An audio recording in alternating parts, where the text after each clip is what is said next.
No. I'm bright enough. Yeah, you are. Oh, my microphone's in front of me, sorry. Do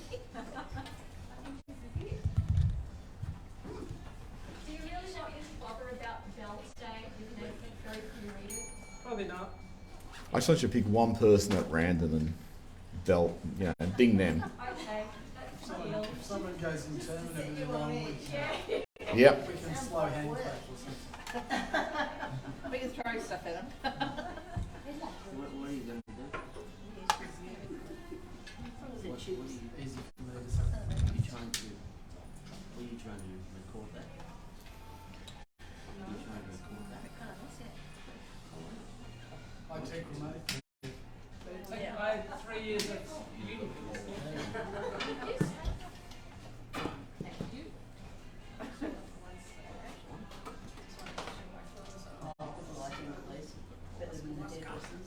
You got something wrong with your ears? So, It's not your best friend, you know that. You have to keep treating it Oh, right. yes.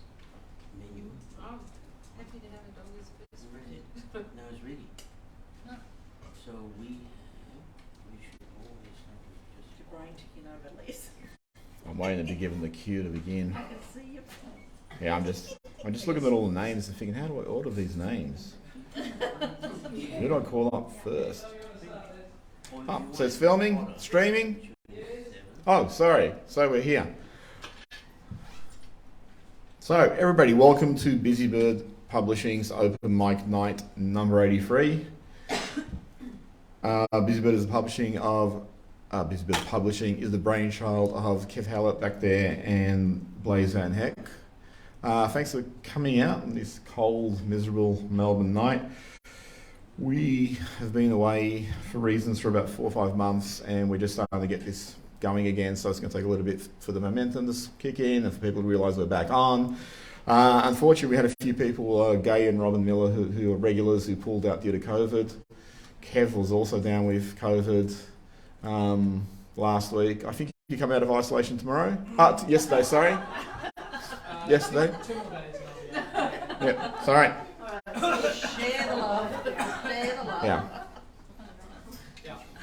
And when you were infected, you were sitting on that chair, weren't you? No, sorry, it's that one. Doesn't matter, I've already had it. I have it last week too. I had Thing- it last year, yep. Delta. So a really impressive thing is we actually got on so many newbies in the last 2 months. I come. Yep. Where's that regular? I know, where's the regulars gone? Here. Yep, so, You know who's usually here. yeah, well, thank you to the regulars who have come. Michelle, Jimmy, Rosemary, Warwick. I don't know, can I call you a regular Warwick yet? Can I I? think you can now. You don't inherit that when you get married, you know. Nothing regular about Warwick. And Shell, of course. Jimmy's worshipping the microphone gods, I believe. Your regular habits, Kev. What are you? I'll try not to knock that over. So anyone who wanted to read, put their name on the sheet when they came in. People don't read in the order that they put down their names. We mix it up. So that's at my whim. And as you can tell, I'm a very serious-minded person.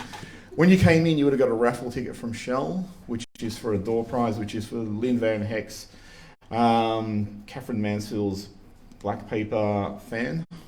I don't know how many people know Lynn. She's a great author and an artist. So let's get tonight kicked off, and I am going to start with Jimmy. You're putting your hand up.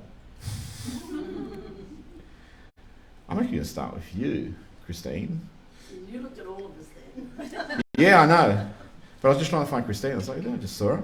You have an announcement to make, so I think that's the best place to start. Let's go for it. Everyone, Christine Stowe.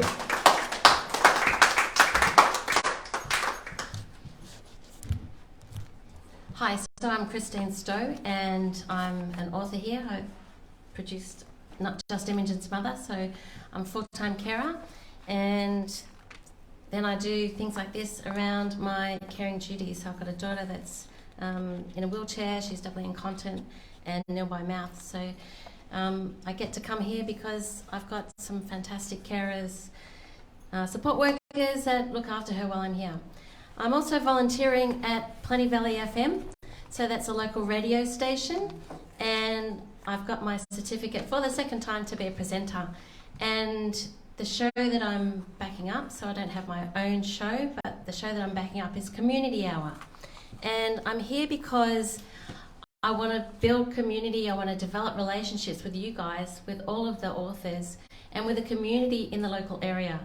So, does everyone know where Plenty Valley FM is? No. Have you heard of it? Yeah. Yes. 88.6 Plenty Valley FM, Tuesday mornings 9 till 10. That's the community hour. But there's lots of other great shows as well. Cars and Guitars is tomorrow between 2 and 4.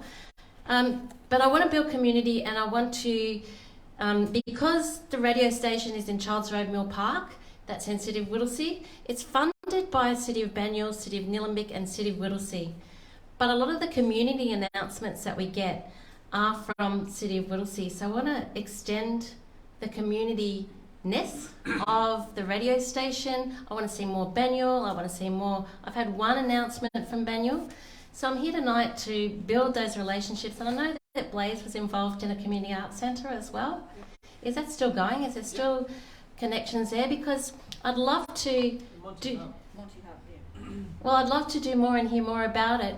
And you can send events and community events. Because we're a community radio station, we have a community license and we have strict restrictions on what we can present. We can't promote businesses, but you can become a community partner with the station. But we can freely present and promote community events. So if you have a community event, if the community hub has something going on, they can email us at community@pvfm.org.au. And also the authors, they can come and do interviews at the radio station, particularly in the community hour, and also can email community@pvfm.org.au. And I've just been talking to Shell at the back, and I'm going to give you some cards. So when your authors come along, if they want to promote their books, if they can give me a call and do what I can to get you on the station. But I want to see a lot more from Banyule, given that Banyule's also funding it, and also Nillumbik. So that's why I'm here tonight. I'm recording, so if you want to do an interview, community hours between 9 and 10, but I think I'll be going to pre-recording my shows, so it doesn't necessarily mean that you have to come or be available between 9 and 10 on Tuesdays. We can set something up. So hope everyone comes.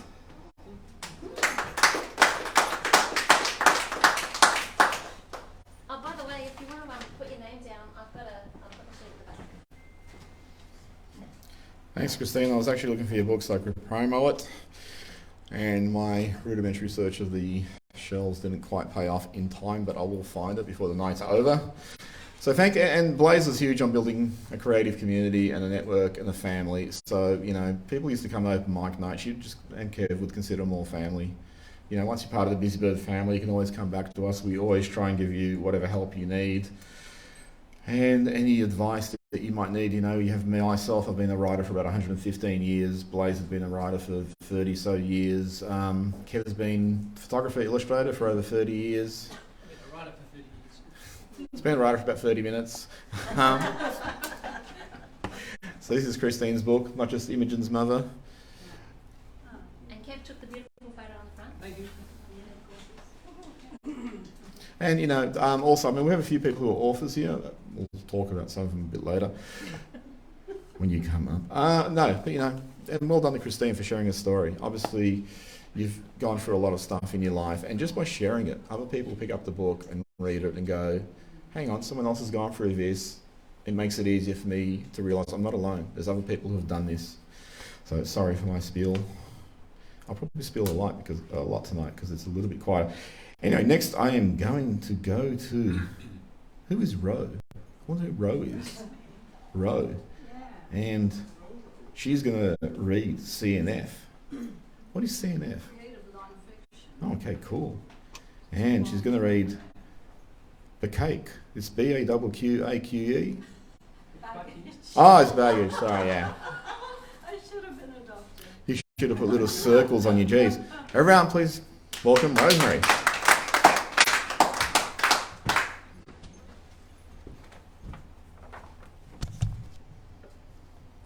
Hello everyone. Okay. Glasses. Right, so now that COVID is a thing, people are back to traveling again. But it's not just physical baggage that we're traveling with. We are carrying on more than our carry-on. We are lugging more than our luggage. Let me explain. Hello, ma'am. Welcome to Quant Virgin Airlines. Where are you flying to today? Oh, I'm heading to Auckland. May I see your ticket, please? Oh, you're not business class. You'll need to use the automated check-in machines. Oh, Lord. I'd like to start again. Check-in machines over there. Great, no human service. Instead, I'll be tapping a screen touched by 1,000 COVID or worse infected fingers. Here we go. Tap screen. Please scan your online ticket. Holding my phone at 12 different angles to get the infrared in the right position so the details come up on screen. It finally does. Check destination, check name, correct. Anyone traveling with you? No. How many pieces of luggage are you checking in? Just one. A baggage tag gets printed. One of those confounded things that you have to tear off a corner, then strip off half of the sticky, but then put it on the handle of your bag without making sure that it's all aligned. But of course it doesn't get that way because we don't have a service agent at the counter anymore. You have to do it yourself with these automated checking machines. And so everything's all crumpled and looks like it's been run over, and it hasn't even been to baggage handling yet. And damn, I put it through the handle in the top of the luggage instead of the side of the luggage, which means it's not going to scan through, so I'll look around for help. And of course, there's no one there. Well, they can just get stuffed. It'll be fine as it is. I looked at the screen again. Boarding pass now printing. And out it pops. I'm about to leave when another screen appears. You sure you don't have any more baggage? What? No. What about emotional baggage? Say what? I look at the screen again. Words start to appear letter by letter. All emotional baggage must be checked. It cannot be brought onto the aircraft. Oh. Displayed now on the screen is, please answer the following question. Are you single, married, or divorced? I select divorced. A new screen pops up. What has resulted from this divorce? Check all that apply. The options roll onto the screen. Financial insecurity, stress and anxiety, self-doubt, trust issues, commitment issues. I check all, naturally. A new screen appears. It appears that you most certainly have emotional baggage. You will now be taken to a different portal to answer a few more questions. New portal. What do you usually do when dealing with your ex-partner? Fight, flight. I check fight. Next screen. It appears you are experiencing fear and paranoia. Let's talk about that. People who choose this response tend to let fear rule them. Fear is based on anger, and we don't want that emotion aboard this aircraft now, do we? Please carefully rethink your last answer, hit the back button, and choose again, fight or flight. I choose flight. New screen. Just asking, was this the reason for your travel? Check yes or no. Wise guy. I check no. New screen. You've chosen to run away from your problems, so let's address your divorce. How do you feel about your current status? Check all that apply. 1. Guilt and regret. You miss your ex, but your aim is getting better. 2. Genuine sorrow. You should have cleaned out your bank account first. 3. Genuine joy. You did. I choose the first, guilt and regret. New screen. What was the reason for that choice? Use the keyboard to type in your one-sentence answer. I type, I could probably have been a better partner. I add, to someone else. Oops, 2 sentences. New screen appears. Your sarcasm is negative and harmful. This can lead to overcompensation by being extremely nice to extremely nasty people. Hit next, please. It is now confirmed that you are carrying emotional baggage. Unfortunately, you will not be able to board. New screen appears. Wait.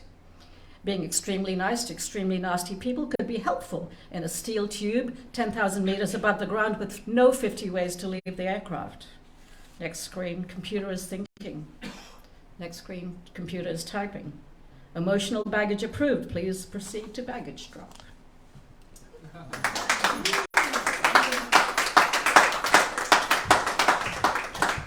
Thanks, Rosemary. It's nice to find there's people as angry as me in the world. When are you doing a book? You must have enough material for a book. I do. It's in its final draft stage. Oh, cool.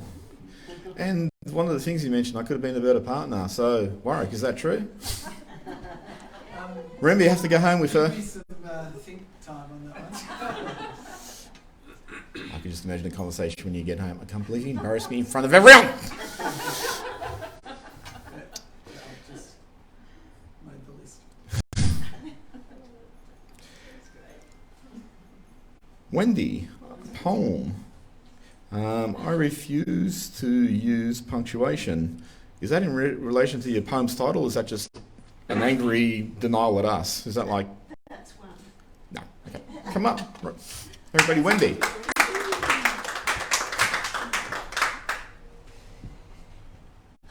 It's whether I can get enough breath to do it. That's... Yes. I left my sheets at home. Okay. There we go.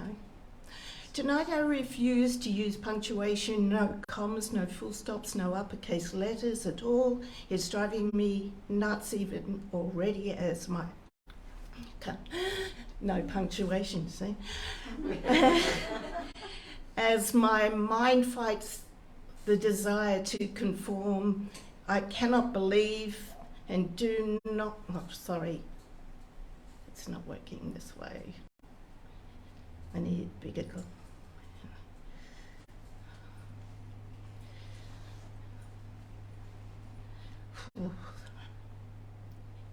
I might start again, sorry. It's hard to read on the phone. Tonight I refuse to use punctuation, no comma, no full stops, no uppercase letters at all. It's driving me nuts, even already, as my mind fights the desire to conform. I cannot believe I do not feel free. On the contrary, I feel an anxiety and mentally fatigued. I am aware that my mind locked. No, it's not going to work. Sorry, you've got to read it, not say it. No, that's You want to read the other one? You want to read the other one? So you also have a short piece called Sadie? Yeah, from Sadie. Okay, from Sadie. Yeah. Thank you. I'm sorry about that. This is from something I'm writing. All right. I'm going to write, said Sadie to her best friend, manager and finder of all things lost, her miniature poodle Bolto. He found her cushion, her favourite pork pie writing hat, and nestled on his mat under the desk at her feet. Just as she booted up her laptop, Messenger popped up. Sarah, complaining about everything, always. I mean, doesn't anything make her happy? She's got children who love her. They don't just say it. Oh, and one from Sam, telling Sadie how she's missed at art class. Yeah, right, thinks Sadie. Messenger had nothing from her children, but she felt that something had changed. Not dramatically. She'd not been abandoned. Well, not really. No, she had been placed in the queue. Behind some, ahead of others. Not last this time, she chuckled to herself.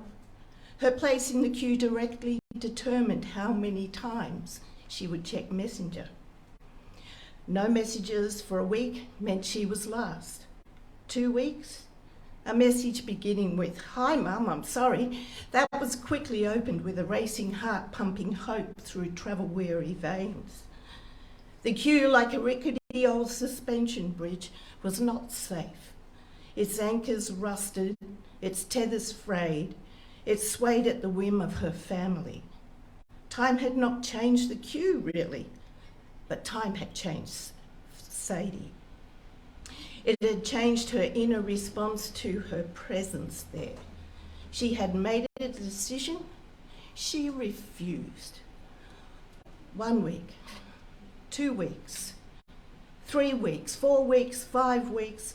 Restraining herself was so painful, but she needed to know, how long would it take for someone to actually call? 6 weeks? Nothing. Bugger, you are not alone. The ever-reliable Sadie self-pipes up. I am here always. She exhales so hard her lips flap furiously. Well, yes, I know that, but it would be nice to have some human company from time to time. Something a little less all-knowing and a little more fun. The self is kind of annoying when Sadie feels like having her own itty-bitty private pity party. Exhaling negativity through G-force flapping lips, Sadie resolutely files this disappointment in her I will survive folder. Saves it, closes her phone, and walks through the kitchen to the back door looking for Bolto. Silver with age, intelligent and loyal, the little poodle already waits for her. Tail tassels swinging side to side. Good dog, good dog. He pokes her with his nose and slides his body along the side of her left leg, getting in trading position. Heel, says Sadie, giving the signal with her left arm. Pup looks at her and sits close to her. Yes, good boy. You're so clever, Pup. Is it too long? No, I can do that. Every physical interaction between these two begins this way. Dog obedience training had been their Sunday morning activity for years. Sadie was the first to admit that owner obedience training was more appropriate name for it. Pup had taken to training like a duck to water. 5 minutes to learn a new trick, 10 at most. He was an impressive performer in those days. And even at 12 years old, he could still do more than other dogs his age. Just the other day, Sadie taught him to find her keys for her, held the keys to his nose and said, "Keys?" Pup touched the object with his nose. After repeating this once more, Sadie distracted him by throwing a ball while she hid the keys. "Pup, come!" He loped to her side. "Find keys." With his tail up and nose sniffing, Pup retraced her steps, but put his paws up on the shelf where she'd hidden the keys and nudged them with his shiny wet nose. "Yes, good boy, Pup." Yes, I did say 2 practices only. Okay. Bloody kids, I'm sick of waiting for phone calls that never come. Let's go, Pup. Shaky hands fumble with the bright red buttons of her multicoloured Ishka jacket, slipping and sliding them into place. "Pup, find keys." Pup wags his tail, puts his nose to the ground, sniffing at all the usual places Sadie leaves them. She follows him with no clue as to their whereabouts. Now, where are they? Almost instantly, the dutiful dog pokes his nose in behind one of a dozen Ishka cushions, plonked randomly on the couch, and barks once. "Yes!" exclaims Sadie, taking the keys from Pup. "Thanks, Pup." She grabs her knapsack and calls over her shoulder, "Pup, car." In a flash of silver, Pup hurtles down the hall, leaps through the front door, misses all 5 steps and lands on the path below. At the garage door he sits and waits. "Yes, good boy, said Sadie absent-mindedly as she fumbled in her shabby old knapsack for a reward.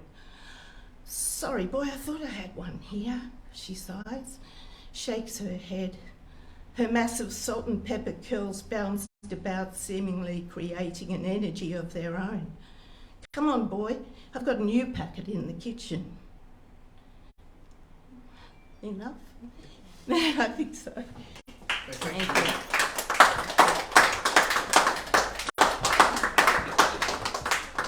So it says here this is from a novel. This is from a novel that you're writing? How's that going? Bits and pieces. Close to finishing? No. Okay. Planned. Well, keep writing. I mean, you see we have, sorry, not pointing at Michelle, Oscar's behind you. Dogs are beautiful souls. I'm not saying you're not. Sorry. I walked into that. Oh, sorry, I'm just messing it all up. Sorry, it's my bad. I'll just call off the night. Sorry. No, thank you, Wendy. Let us go, Sharon, for poetry. So, yeah. Carol, you're not reading?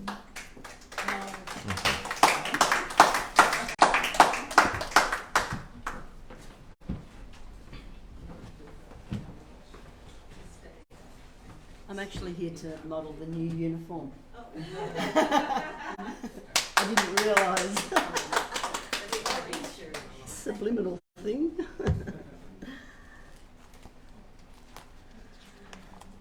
I didn't really pick anything, but I'm going to pick that one, I think. Oh, yeah. So this is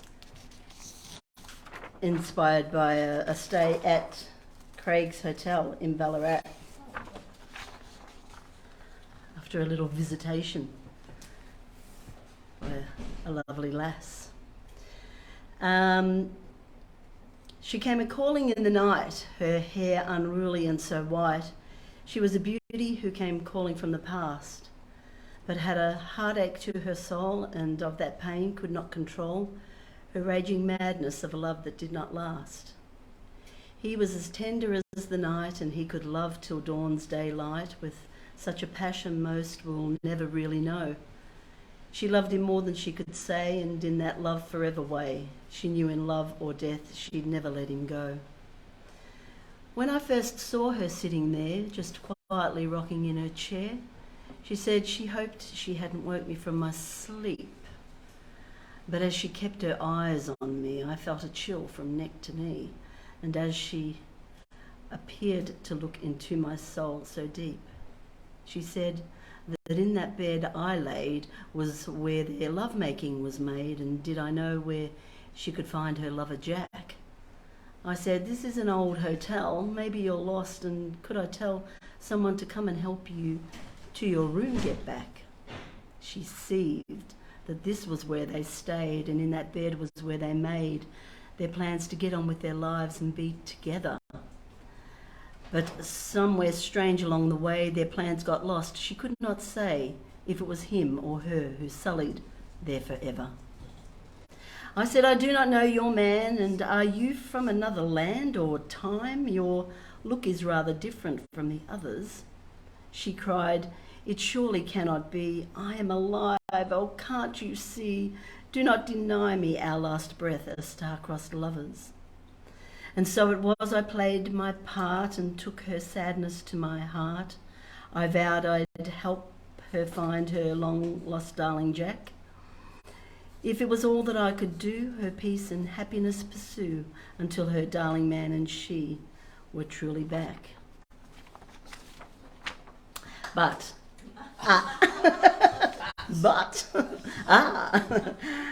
alas, I could not see a way that she and Jack could be a loving couple and together evermore. For they were part of history, and he was dead and so was she. But somehow she did not walk through that other door. Instead, she stayed inside that room, and there she wallowed in her gloom, and every night she sat and wept and rocked her chair. Oh, darling Jack, where art thou be? Why don't you come and rescue me? You are the only one my heart doth truly care. But he was gone, that was for sure. He had walked through that other door, whilst she seemed lost or unawares that she was dead. How could he possibly return and save this dame from all she yearned? That's when I said to her, get back into this bed. For I remembered when I slept, I thought I felt a tear that wept, a tragic story filled with love that was abandoned. And so it was, I thought, this clue might be about our love-struck two who took their lives like in Verona, hearts so saddened. And I was right, for when she laid down on that bed where they had made their true love plans to be together and forever, it wasn't long before she saw him waltz right through that other door and take her in his arms and vow he'd leave her never. It seemed the portal to the past was where they laid together fast and thought their deaths would mean forever they would bond. But he went straight into the light while she just lingered night by night and sadly missed the link for her to go beyond. But now these star-crossed lovers too were reunited, and they knew that they would never live their lives or deaths apart, and that no matter what would be, their love would always hold the key to take them back, reset their lives right from the start. Thank you.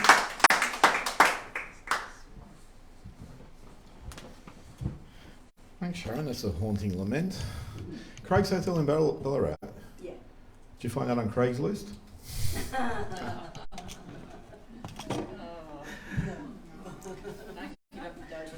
This is my day job. That's a problem then, isn't it? Not for me, for Kev.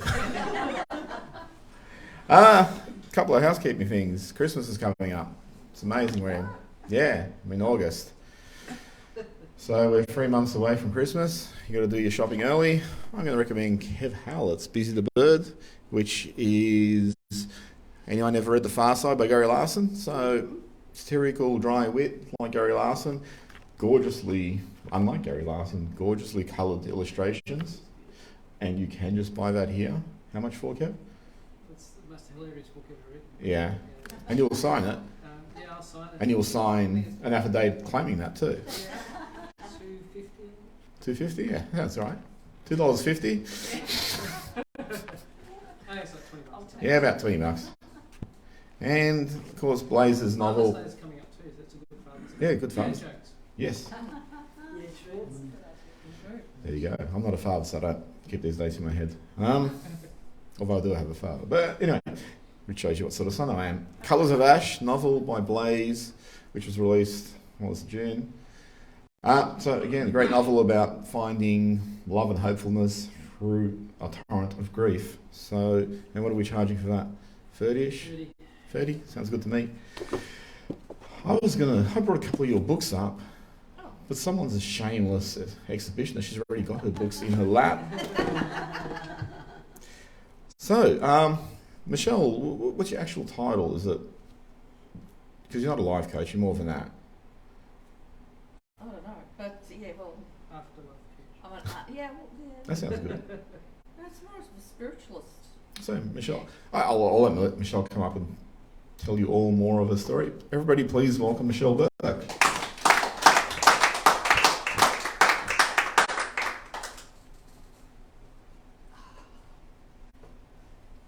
Got a type here. Howdy, how are we going? Good? Good, good. I'm a woman of many talents, and I lost my beautiful soul mate 6 years ago, and his name was Paul. And 2 weeks after he passed away, I was doing a writing workshop with, Don't mention them. we're not mentioning her, but you know who I mean. Anyway, and that was in the June. In the November, I wrote my book, not to her method, but my own way, the old-fashioned way. And I wrote Conversations with Paul.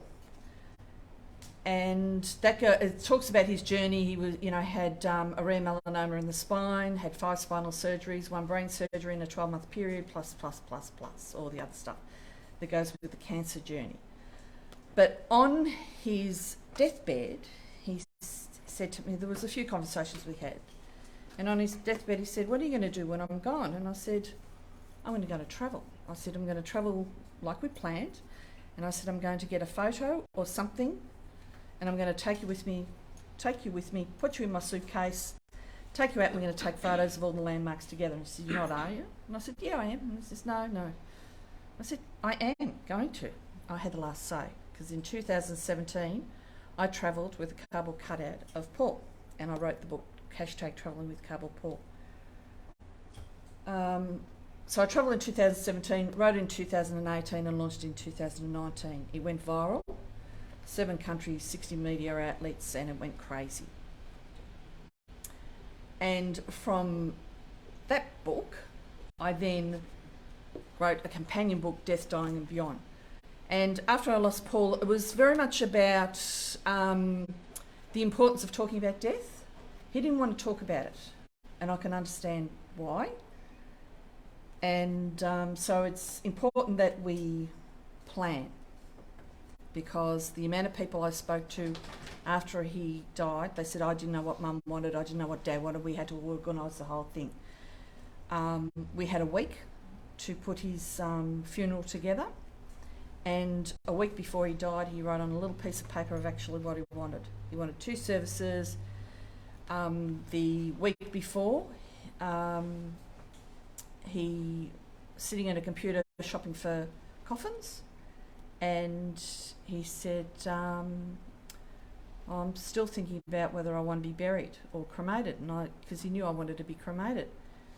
And I said, well, you'd be buried. I said, if you want to be buried, and when I die, the kids will put my ashes with you. And he turned around and said, nah, just cremate me. He says, I just want to be with you. So how romantic was that? Our ashes will be together one day. But it's very important. So part of also the Death, Dying Beyond is the practical side of it. I wrote templates. I've got lists of what to do, because I had so much problems with when he died, getting his ashes, getting his death certificates. It just built up. It took me nearly 12 months to get the title of our house. But also on the other side is I'm actually a medium, and I talk to him.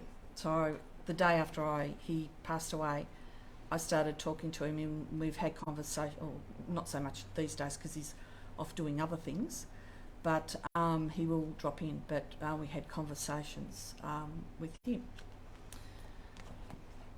So that's sort of my books and my little bit of background. But I'm starting to write my 4th book, and I'm very fortunate that I actually just get downloads. It's like probably these famous songwriters that get these songs, and I just get a sentence, get a word, get a thought, get a vision of actually what this story is going to be about.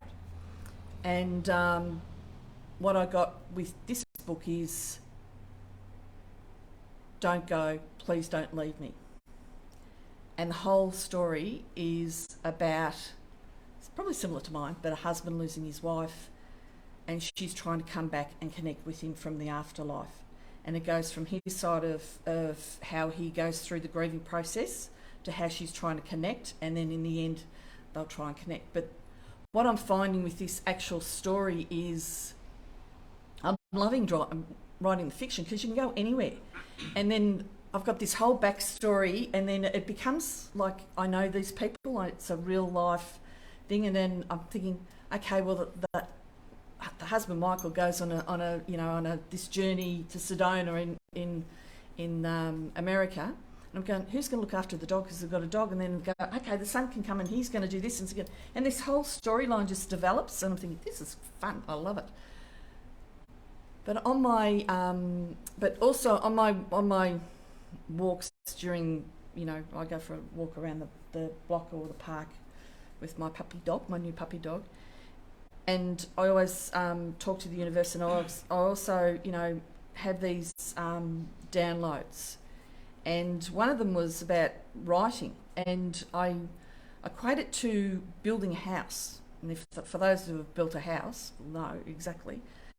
You need the foundations, and that's pretty much writing a book is you need your foundations. So you sort of get your foundations, your storylines, your characters, and everything else. And then with each frame that goes up or section of the house, that's like your chapters in the house. And then you're sort of slowly building this house, room by room, chapter by chapter.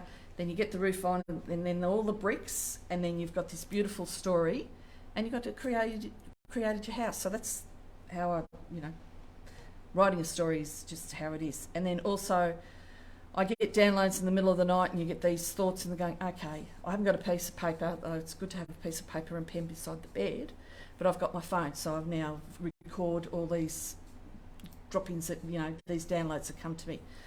The other night I had something about her funeral. It's great, you know. So I'm writing about her funeral. She writes letters to her family, which is lovely. And I'm sitting there and writing these letters, and I'm thinking, oh, okay, and I'm crying. I'm going, oh, this is just really emotional. But yeah, so it's just a thought. But Rosemary, your baggage, emotional baggage. There's a message that came to me the other morning about how we have to leave our emotional baggage behind, or our baggage behind, to actually move forward and move into the ascension portal. So that's me. Unless you want anything else, but I actually hold on a minute. Les was having a go at me before. Yeah, you do. You're riling me up. I do that. And he said, "What's God? Who is God?" And I said, "Read my book." But the concept of God can be different for each person, depending on their upbringing, beliefs, religious background, etc. My interpretation of God is that it is an acronym for Galaxy of Divinity. My concept of being with God, or going home, which some may call heaven, is that as a soul we are energy and one with the universe. We are energetically transporting throughout dimensions, having different experiences, evolving, lifting the energetic vibration of the soul. I was discussing this concept with a friend who could relate, and they believed that God meant guardian of destiny. So that's what God means.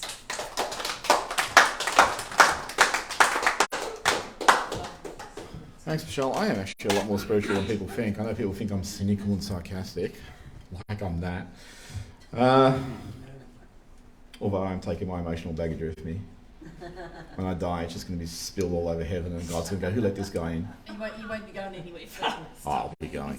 Trust me. I'll be like that angry person who loses their ticket and he's just at the register just scream. Sorry, I'll keep going. But yeah, what you talk about, like the download, a lot of writers talk about how they channel, and it's an inspiration where they don't understand where the voice comes from. But then from there, it's a period of discovery, which is, I don't know what the right term is, like nirvana. I was going to say orgasmic. We're all adults. But it's this amazing feeling of finding creativity and being able to revel in it, and as it starts to connect and things are happening that you didn't even realize were going to happen, it's just this beautiful contentedness and tranquility. So I've been a writer for 115 years. I've experienced these things. Just out of curiosity, how many people here have had a shit year? Because most people I know have had a shit year. So Kev, me, I've had 6 funerals this year, and it's only August, and most of them were like until July. The rest of you just had great years. Well, damn you all. I'm content. You're content until you talk to me later. Just life's obviously full of ups and downs, and some of them seem very much irrecoverable and unnavigable. But we keep pushing on the best we can, doing the best with what we have and what we know. And sometimes that's not always great for us, but we're always trying to find our way back to a pathway that's constructive and creative and positive. So I was just going to say, for everyone, I hope whoever's had not so great a year, but it becomes a better year from this point. And for people who've had a good year, I hope it becomes better. And we come here, like the one thing I noticed today, I was talking to Shell before because we went to dinner, and I was saying I felt really terrible yesterday coming in here. Kev had COVID, so I was in here pretty much by myself a part of the day. And I just felt that absence and that loss and all that sort of stuff. And then when I came in today, I was like, it's really weird because the whole night, evening, I was feeling terrible. The morning when I woke up, it was no different. And I came in here and actually felt very much more upbeat.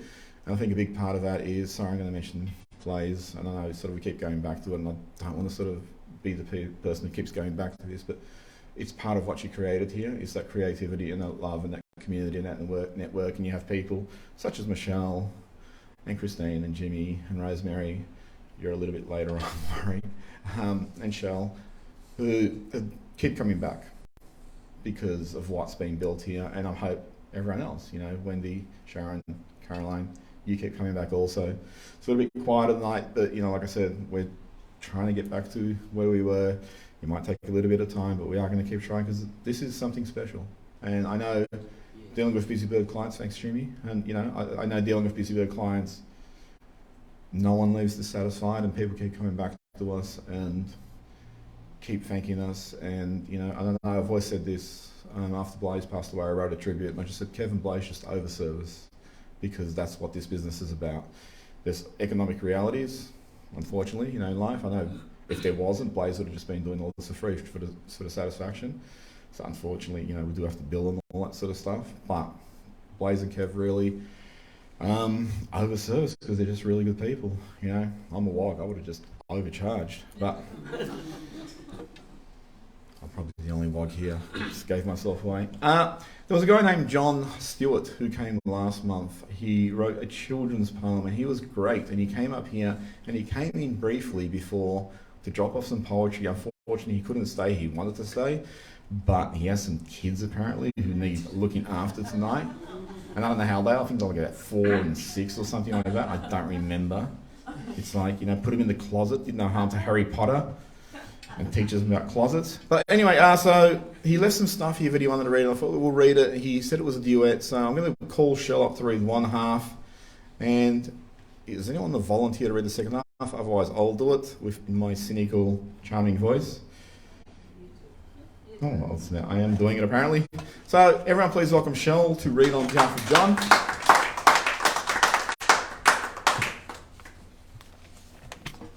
Who reads first? I'll read his note. Sorry. I'll read John's note. If I were here, I intended to share a poem that I wrote this month called Correspondence. It is written as a series of letters between 2 parties, so 2 readers would be ideal, and I was going to seek a volunteer to read the second part. Since I can't be there, but I'm watching from home, I wonder if there are 2 readers who would like to give it a go. In case there are such daredevils in the room or on staff, I have attached the poem. The first reader takes the odd pages and the second takes the even pages. You have the even. You gonna read the PS? PS. How cool is that Les guy? Yeah. What a shock. Alrighty. I guess I start. Yeah. Yes, you're odd. Correspondence by John Bryden Stewart. Dear Cat, we hope this finds you well. We meant to write for weeks. You may have heard us move around our scurries or our squeaks. We'd like to introduce ourselves and seek your kind approval to make a home within your walls, avoiding forced removal. We've watched the household hierarchy and learned from observations that you, dear cat, apparently are head of operations. We pledge to follow all your rules, behaving as we should, and hope that, with your blessing, we can settle in for good. Respectfully awaiting your decision and advice, we humbly hope to hear back soon. Yours sincerely, the Mice. Dear Mice, I thank you for your note. I can confirm you're right. I am the head of the household, and I've heard you late at night. I must inform you, sadly, while I understand your pleas, I'd love to grant you refuge. But my human disagrees. To humans, you and all your kind are classified as pests. And even with my influence, you're still unwelcome guests. And while my human caters to my needs and you've discerned, a pest removal service is expected in return. So no, dear mice, I wish you well, but must inform you that your application is denied. With kind regards, the cat. Dear feline friend, we read your note, and though we are not bitter, we strongly ask that urgently you kindly reconsider. We're really rather comfortable. We've moved in all our things, and being pigeonholed as pests, well, frankly, that just stinks. We're earnestly committed to pledge to follow rules. It's hard to understand your stance as anything but cruel. Please think again and understand. We're trying to be nice. We wouldn't want to cause a fuss, but can. Sincerely, Mice. Dear rodents, let me please be clear. I haven't been cruel yet, but in your last communique, did I detect a threat? I cannot be persuaded by such strategies as these. I'll tell you where you all can go and where to put your cheese. Believe me now and listen well, you mangy half-sized rats. It's time you pack your things and go. Goodbye for good. The cat. Hey, pussy. What's your problem, pal? We wanted to be civil. We came prepared for paperwork and bureaucratic drivel. But if you make this personal, we'll cause a mighty fuss. For you may be big and strong, but there's many more of us. Last chance, furball, think it through. We'll each call up a cousin, and soon you'll have 1,000 mites, where now you have a dozen. How would your human friends respond? Would they withdraw affection when living in a rodent's nest despite your brave protection? Just take your time and think on that. Then think it over twice. You wouldn't want us when we're angry. See you soon, the mice. Mice. That's it, I'm done with letters. This will be my last. I've dealt with vermin like yourselves a few times in the past. And never to this very day have I been so insulted. Some mice have pushed back slightly, but regretted what resulted. If you persist and try to stay, I'll make it my life's mission to bring your population down by pitiless attrition. Just take your family, take your friends, get out, and that is that. Or stay and you'll become my prey. It's up to you, mice. Cat.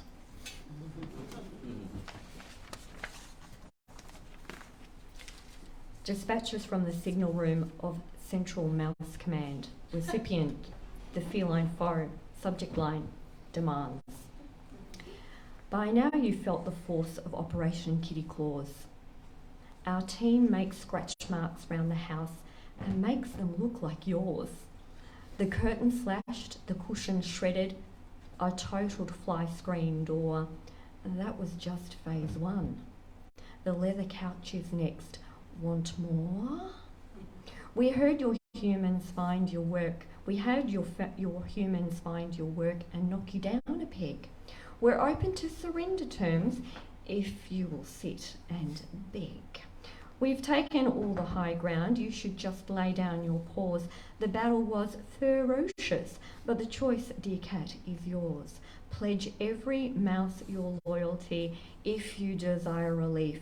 The undersigned authority, Commander Mouse in Chief. Dear sirs, you have defeated me. I have to face the fact. Though cats have 9 lives, I have only 1 life still intact. I beg you all for mercy, and I pledge to let you stay. Of course, please let me know if I can serve in any way. But now, oh just inclement mice, let's terminate our troubles. Your loyal and devoted friend, sincerely, Mr. Bubbles. That's it. Nice one. Nice one.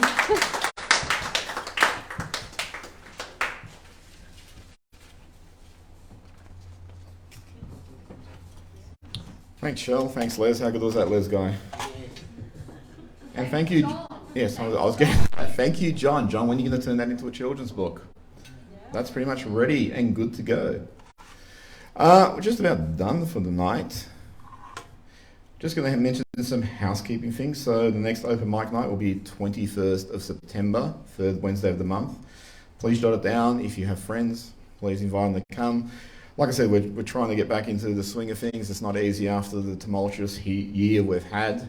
And obviously with COVID and winter and all that sort of stuff, it's been a little bit more difficult. Usually we'd get, 20, 30, 40 people, anywhere between that. I mean, there's nights, obviously, I recall talking to Kevin Blaze, and like, how many do you think we'll get tonight? And there's some nights that go, geez, it's freezing and it's raining. We'll probably get a really small crowd, and then we get like tons. And there's other nights where it's like, yeah, it's a really nice day, we'll probably get a big crowd, and it's like more like a moderate one, about 20 or so. But we're trying to get back there, and you feel the love in the room. And everyone is obviously open to writing and listen to other people's creativity.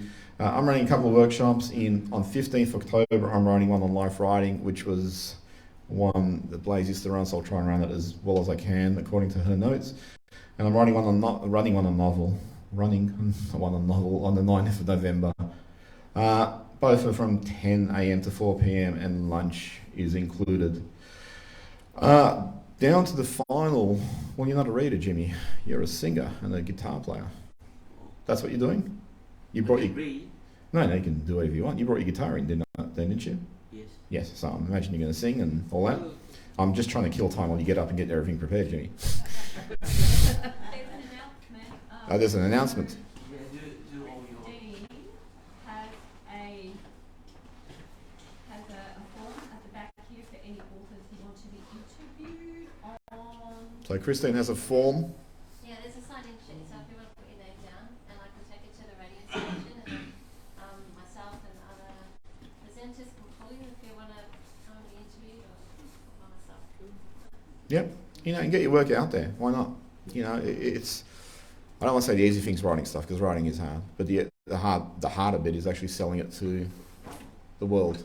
And there's a lot of writers, and And if I can do more collaboration to get the authors out there, then Yep. that's what I want. so get your work out there. I mean, and everyone's got a voice. Everyone's got a story to tell, whether it's through non-fiction. I mean, you're writing fiction now.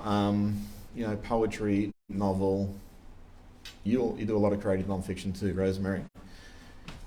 Get your stuff out there because it's good and it deserves a wider audience, and that's what sharing is about. It's about For pass. us as well, it works both ways. Like if we promote what you guys are doing, it works, promotes the station as well. So, love to have you. So I'll just give you some think music while Jimmy's tuning the guitar. You tuning it or no? You're not. So everyone, please welcome Jimmy. Do you want the stool? Yes, please. A small crowd tonight, that's all right. It's One out okay. there or there?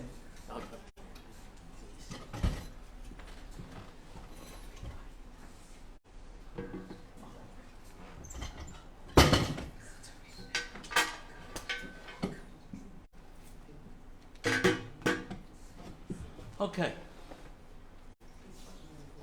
What's your pleasure tonight? You want to join, just sing along, or you want to hear something that I've written? Or what do you want to do? A couple of mixes of a few. We want a couple. Yeah. Don't want much, do you? No, we want a concert. Can I borrow? Do your own and do a copy. Yeah. Can I borrow your guitar? Yeah. Is it you? Might be a little out. That's all right.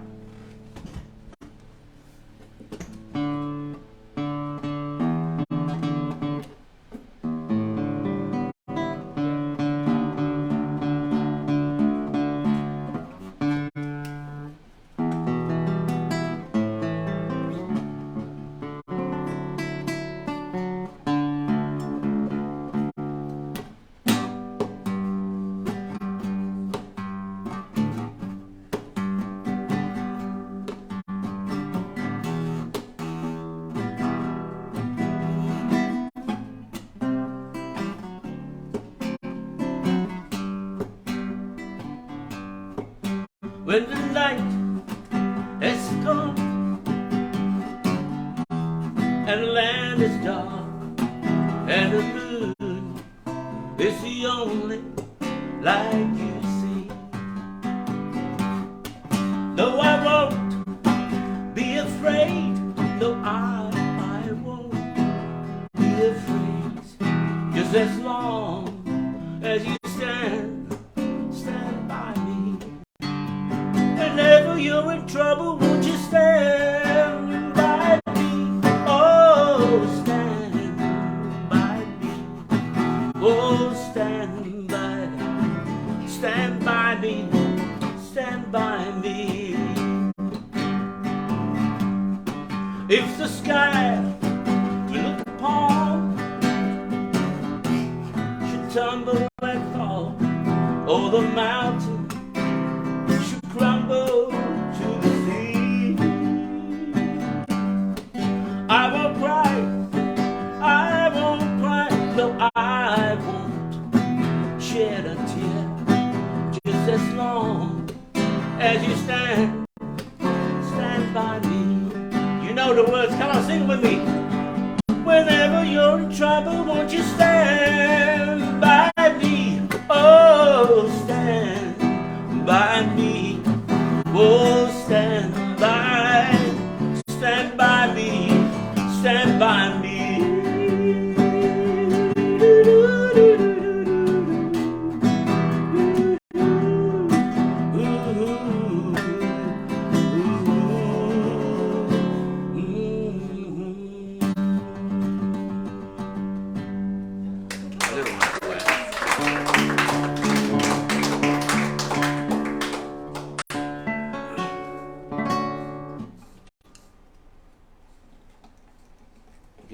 because when it's acoustic guitar, every time you touch it, you know how you've been mentioning it's cold. Yeah, this guitar was cold when I picked it up. Now I warmed it up and got out of tune. It sits in the software during the day, so just... Oh, that's it?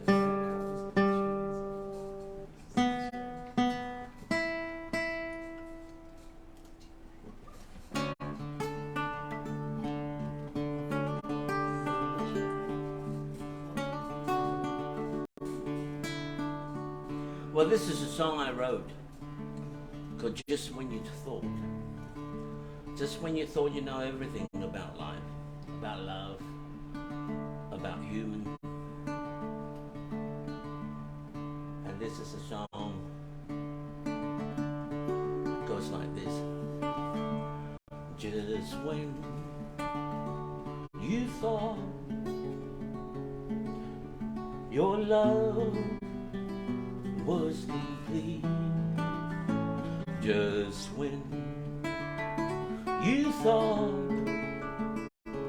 your love reached its peak, just when you thought you know each other's needs, that's when you find there is more to love than this.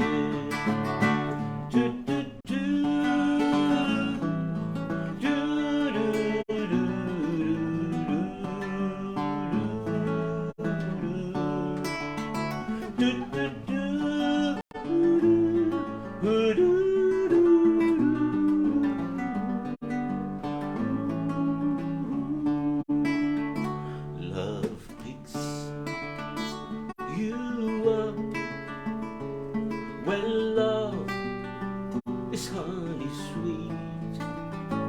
Love drops you down when the words don't agree. Love tears you apart when love meets deceit. That's when you find your love is hard to give.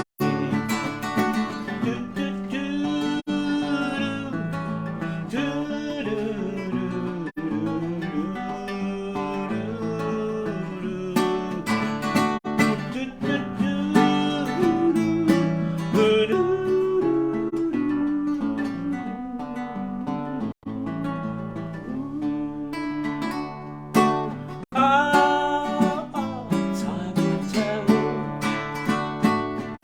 Are we riding on love's carousel? Time will tell. Behind our love or bid each other farewell. When love is real, as real as it can be. When love is kind, the kind that sets us free. When love entwines like ivy round the tree, that's when you find love sweeps you off your feet.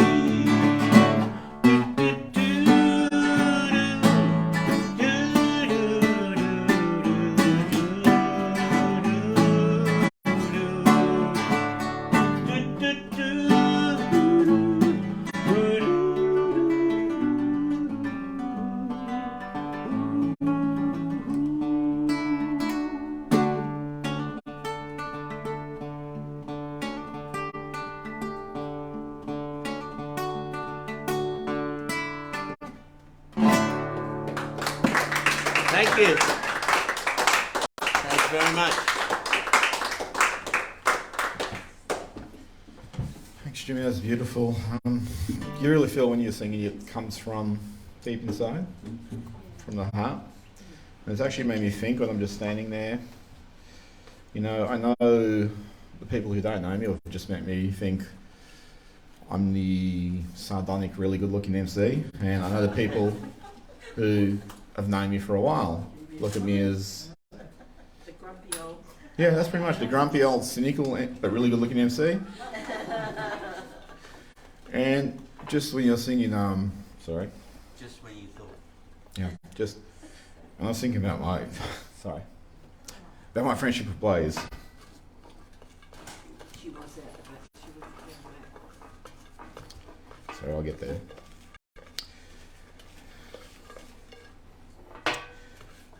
I was just thinking one thing that we probably never talked about, but which we agreed with, was the magic of writing. And despite coming across as cynical a lot of the time, I do believe everyone, like Blaze, has a story to tell. And every piece of writing contains an element of magic that can reach out and touch other people and engage them and create a community that we can't do individually because geographically we're bound to where we are. Books can travel, stories can travel. You know, I write a story, it can be sold in Russia, in UK, wherever. I can't go there, but my stories can, and similar with anyone in here. And I believe, you know, obviously with writing, it's about working as hard as you can to make that story the best it can. Whether it's a song, poetry, non-fiction, novel, whatever it is, you know, a lot of people believe I've written something, it's genius. It's not. It's a good start, but it does take a lot of work to get it to somewhere else. And that's the thing we all strive for. And I realise that's what I believe with, and Blaze, we never actually talked about it. I just, as I said, I just realised it then as you were singing, is we both believed in that. I'm sure Kev believes in that. Kev's obviously a more visual guy, you know, a lot of the wings, a lot of the covers here. You know, there's all these great Busybird illustrations behind Kev's desk. So Busybird was always a creative hub. Shell came in here also, very creative person. I know she sort of came from an area in life where she, you know, was a little bit shy about speaking openly or you know, talking publicly. And she's so great at it. She's a natural at it. And you read or listen to her stories and you think, she puts such thought into it that she's so far ahead, and she's also, you know, like all of us, we all have stories to tell. So I hope everyone keeps writing and keeps striving to attain that magic and to share it with others. No. Yeah, no, sorry, of course you can. Come on, mention it. I can't agree more, but I think there's something that I must add is the fact that writing, be it a song, a novel, it is still something that comes from within. A voice, human's voice carries a lot of messages, and it's one of those things as an artist we learn to develop that over time. And you know, especially when you're interested in writing, then it's the same thing. The more you write, the more you'll be able to package it. And I think Busybird, that's how Busybird Publishing, that's how it started anyway. You know, from a good place, a kind heart, to help another person to voice their feelings. And that's very important.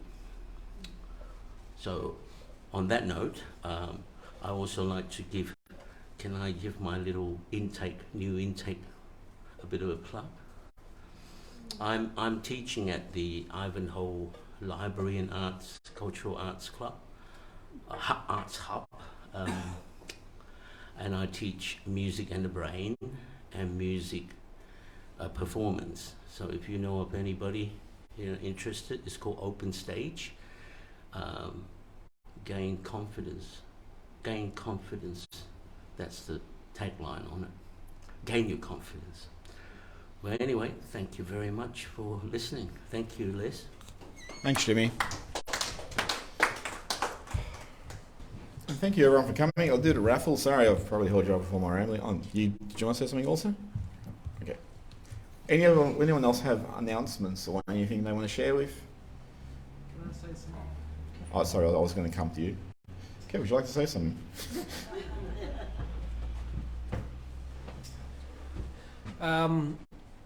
Firstly, thank everyone for coming, but I just wanted to add, while Jimmy's still here, I know he didn't want me to say anything, whatever, but we talked about creatives and all different skills we all have, and we've all seen everyone just writing and performing tonight, and we saw Jimmy's performance as a musician, but I just wanted to acknowledge something that Jimmy gave to me tonight that is another amazing skill that Jimmy has, which he's being very shy with and doing that, keep looking at that, is a lot of you don't actually understand that Jimmy's main day job is actually he runs a jewellery business in the city with his wife Jewel.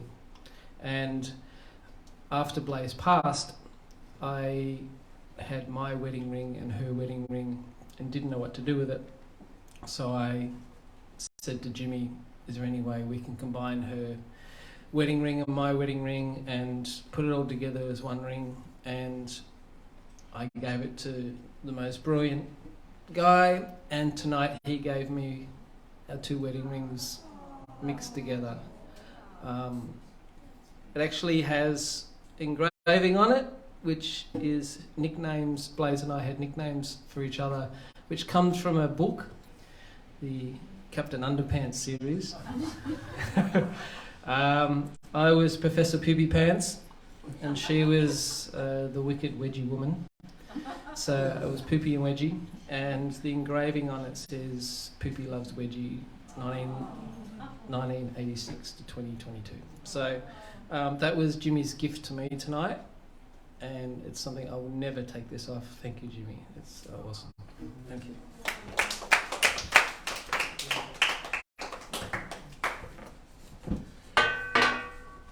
And I know if Blaze is here, she'd probably say, hey, stop everyone being sad and, celebrate the moment and look forward. But I will just point out, this is a dedication to all Blaze's books on this shelf. It's got her book, which is a guide to publishing, her Road to Trafalgar, which is a memoir about growing up in a hippie commune, or on a hippie commune, because it's outdoors, and her Camino, 50 Days for 50 Years, which is Walking the Camino in 2018. So she wrote a lot of stuff. She wrote it from the heart. So, if you're looking for books, that's where to look. Now I'm going to call the raffle, and I have no doubt that Christine Stowe's won now that she's left. It's a guy, Richard Trimber, who usually comes. He's a great poet, great reader, and usually whoever sits next to him wins, but he's not here.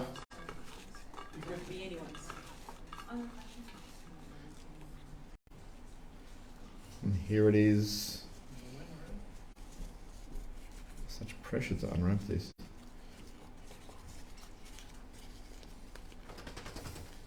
Thanks, Oscar. What is it? A17? 017. Yeah. Is that you? There you go, Michelle. Thank you. So thanks everyone for coming. Don't feel you have to go straight away. Have a drink, have a bit of a chat. Have some nibblies. So thank you for coming tonight.